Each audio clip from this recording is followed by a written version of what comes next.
আসসালামু আলাইকুম রহমতুল্লাহি আবরাকাতুহু। সম্মানিত মুসলমান ভাইরা, আশা করি সকলে ভালো আছেন।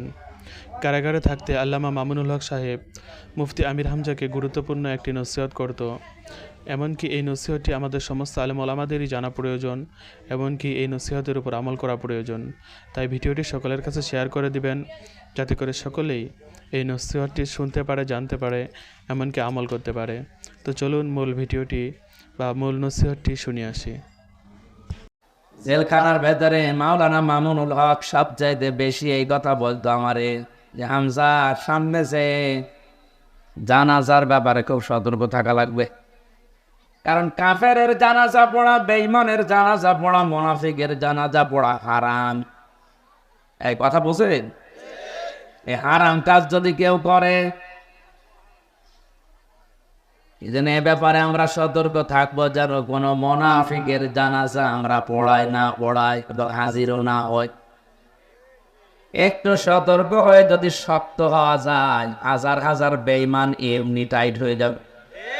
টাইট হবে না, কারণ ও জানে যে আমার জানাজা না দিলে অসুবিধা নেই, কারণ ও তো জানাজা বিশ্বাস করে না।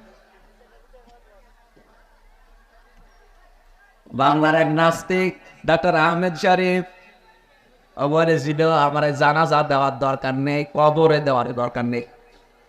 ছাত্ররা বলেছে স্যার আপনার করবো কি, পড়িয়ে ফেলি না, ওই হিন্দু ধর্ম বিশ্বাস করি না, আপনার করবো কি, আমার লাশটা ঢাকা মেডিকেল কলেজে দিয়ে দিও। ছাত্র ছাত্রীরা আমার লাশ কেটে কেটে ডাক্তারি শিখবে। মারা যাওয়ার পরে নিয়ে গেছে অ্যাম্বুলেন্সে করে। মুসলমান ছাত্র ছাত্রী যারা মিছিল আরম্ভ করেছে, না এ নাস্তিকের লাশ নিয়ে আমরা ডাক্তারি শিখবো না, যে আল্লাহরে বিশ্বাস করে না, ওরে কিন্তু কি পাবো। অ্যাম্বুলেন্সের ড্রাইভাররা জানে ভার্সিটির ছেলে মেয়েরা যদি একবার খেপে ওই অ্যাম্বুলেন্সে আগুন লাগিয়ে দিতে পারে। তাড়াতাড়ি মাথা ঘুরিয়ে দেটা কোথায় নিয়ে যাবে, জানাজা দেওয়া নিষেধ, কবরে দেওয়া নিষেধ, পুড়িয়ে ফেলা নিষেধ, ডেনে ফেলে দিয়ে যা কুকুর শ্রীগালে খেয়েছে। এরকম দু একটা যদি শুরু হয়, আমার মনে হয় অনেক নাস্তিকও টাইট হয়ে যাবে। অনেক 4টা বিষয় আমি 2 বছর 8 মাস ওনার সাথে ছিলাম, সবচাইতে বেশি 4টা বিষয় আমাকে বলতো। এই জানাজার বিষয়টা 1 নাম্বার, যেটা আমি পড়াবো না।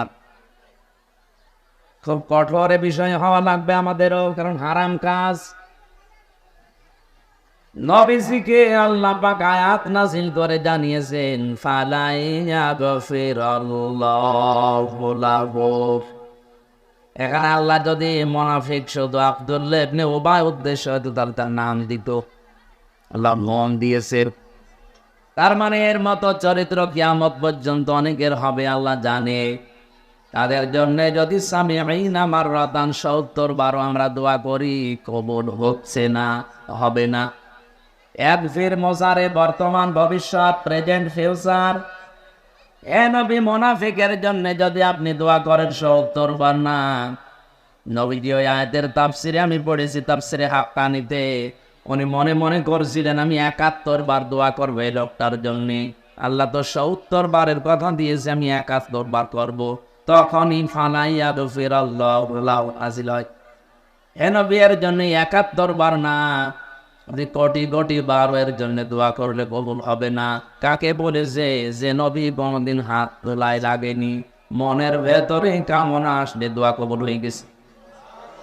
জামান প্রবাসী মাথায় যদি মগজটাকে চিন্তা করেন, এই লোকটা নবীজির পেছনে নামাজ পড়তো, নবীজির সাথে রোজা রাখতো, ইফতারি করতো, ওর সব ছিল প্রায় নবীর মতো।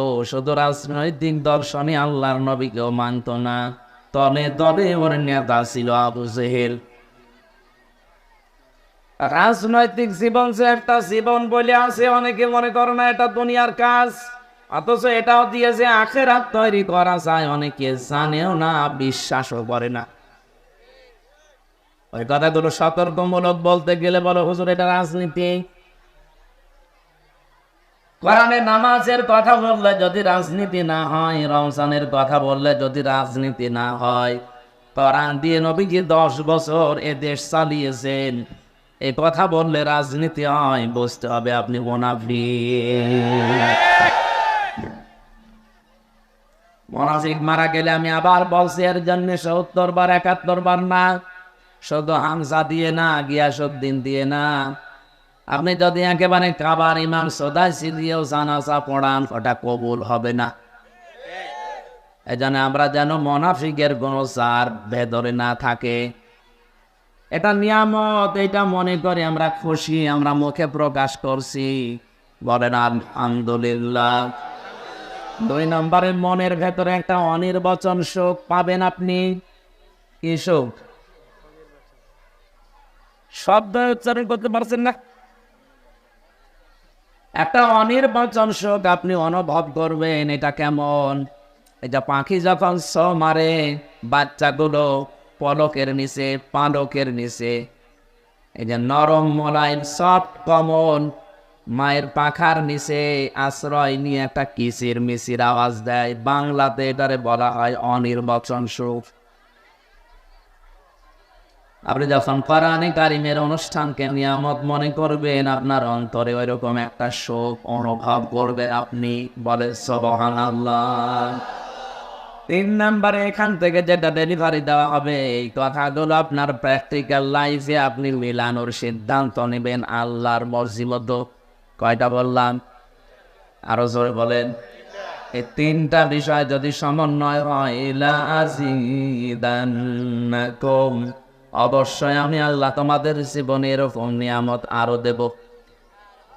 আলাইন কাফারতুম, যদি নাশকরি করো, কুফরি করো, মর্যাদা না দাও, দাম দিতে না চাও, মূল্য না দাও, ইন্না আযাবি লাশাদীদ, অবশ্যই কঠিন যন্ত্রণাদায়ক আযাবের ভেতরে ফেলে দেব, শক্ত আযাবে। এই আযাব বিভিন্ন রকমের হতে পারে, সুতরাং এটা নিয়ামত মনে করে আর একবার বলেন আলহামদুলিল্লাহ।